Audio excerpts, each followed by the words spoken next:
ذکر الہی کا تصور پچھلی ریکارڈنگ میں ہم نے پڑھا تھا.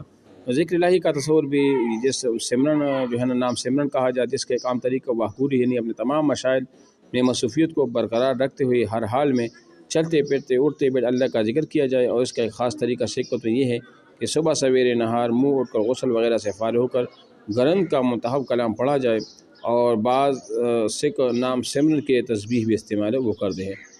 اچھا یہ ہوا تصور رسالت کیا ہے.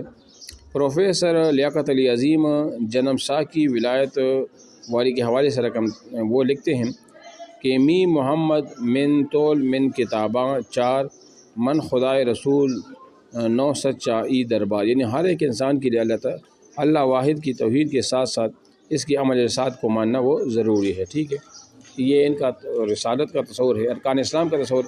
سکھوں کی مذہب مقدس کتاب گرنتھ کے مطالعے سے پتہ چلتا ہے کہ ہندو مسلم اتحاد کی خاطر گرو نانک نے اذان بھی دی، نماز بھی پڑھی، لوگوں کو زکوٰۃ کی ادائیگی اور روزے کی رکھنے کی تلقین بھی کی، اور خود حج بھی کیا.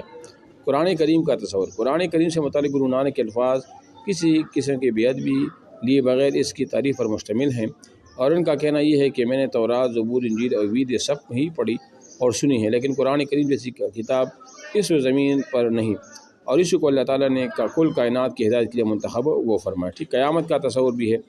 قیامت سے متعلق گرو نانک کا عقیدہ اسلام نظریات سے قطعاً مختلف نہیں، اور وہ بھی زوال و فنا دنیا کی اس طرح کا جیسے مسلمان. اواگون کا تصور ہے.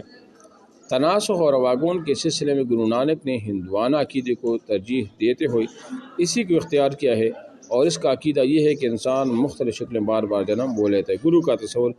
گرو نانک کا عقیدہ ہے کہ عشق الہی کے اصول اور خدا تک رسائی کے لیے نہ کسی پیر و مرشد ضروری ہے، اور نہ ان چیزوں کی حصول وہ ممکن ہے.